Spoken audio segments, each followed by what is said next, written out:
Hello Texas Tech, this is Yujin and welcome to Makeup Night. So today we are going to do a makeup look that is actually based on the estimation of 2024 beauty trends that a lot of beauty magazines have been putting out lately in regards to K-beauty. And there are quite a few changes compared to 2023, and there are also a lot of interesting aspects. So before we jump into the actual makeup process, I just wanted to summarize a couple of the focal points here. So the first trend that I want to mention is the base makeup. So for a very long period of time, dewy skin was the trend. And then it became the norm, not just the trend, but it was the norm. But then matte foundations started to prevail with the introduction of the face mask era. Very thankfully so. We don't have to wear face masks anymore. It's not mandatory anymore, so more dewiness has been coming back to foundations. Second, I have been noticing this in multiple K-pop music videos that eyeshadow, blush, and lipstick matching the tone of those three products have been quite a huge trend. Third, glossy lips. Matte lips used to be all the rage, but now it's glossy. Full-on gloss. And number 4, lashes. Before, especially in K-pop, individual lashes and just very perky, doll-like eyelashes was a huge trend. But this year, I'm seeing more and more K-pop idols and more just makeup looks in general sporting natural lashes without any false lashes or just, curling and mascara.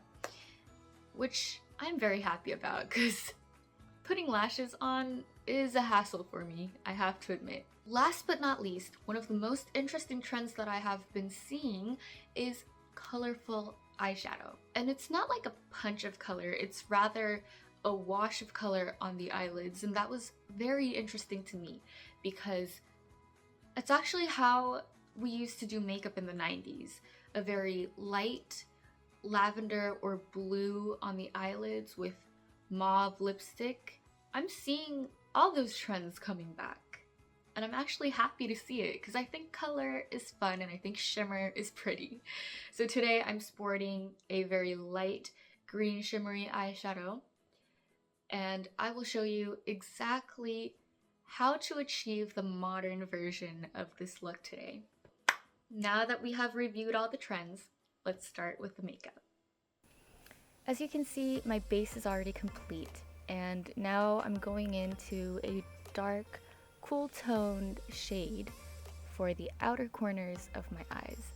Now I want this to be very subtle, so I'm tapping the color first and distributing the pigment on both eyes and then blending it out very softly with a blending brush.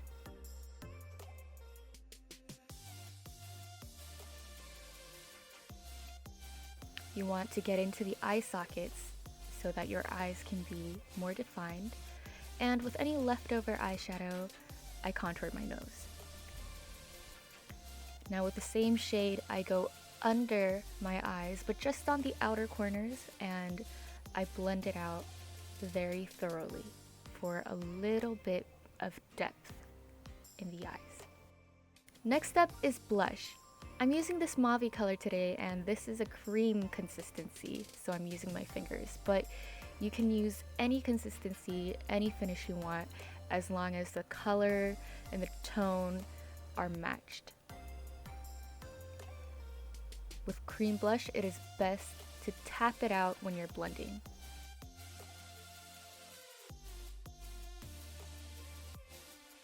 I also like putting it on my nose, but this is personal preference. Next is cream highlighter, and again, it doesn't have to be cream. I'm highlighting the tip of my nose, and we call this area the T-zone in Korea. It's the bridge of the nose connecting to the forehead. Next up is the brow bone and inner corner of the eyes.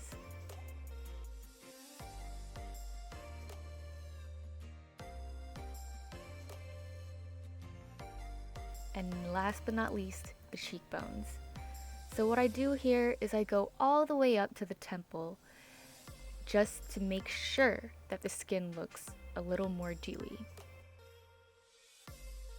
Next is eyebrows. We're gonna brush out the hairs and then define the shape a little bit. Natural bushy brows are becoming the trend here, so what I'm gonna do is draw in individual brow hairs.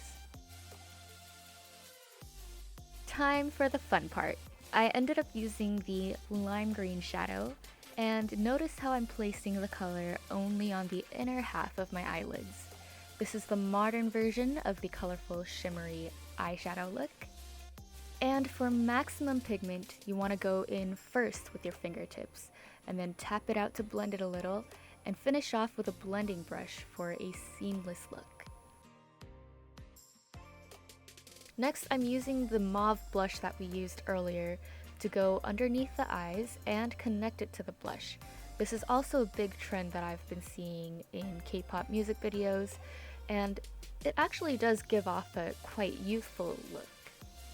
Again, for cream products, tapping it in is much better because it does not disrupt the foundation and concealer that you put underneath. Lashes are pretty straightforward, just curl them and put your favorite mascara on. And here, I am putting a lip gloss over some nude lipstick. You can be as generous as you want with a lip gloss. Here's a close-up of the makeup look.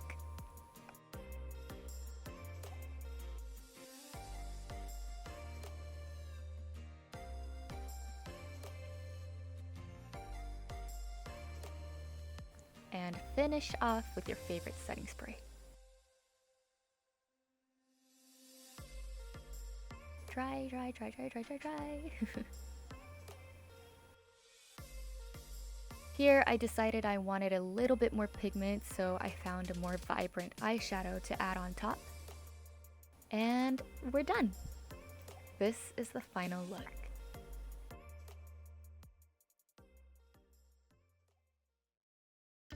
Hello! I noticed that I did not film an outro, and while editing, as I am currently doing right now, I felt like an outro would be a pretty good idea, so here I am filming it right now. Well, I just wanted to say it is such an honor doing Makeup Night with Texas Tech. Thank you so much for having me, and I hope you guys had a lot of fun tonight. Have a great rest of the night, and if there are any other makeup nights in the future, I would love to join again. Till we meet again, take care and stay healthy. Bye bye.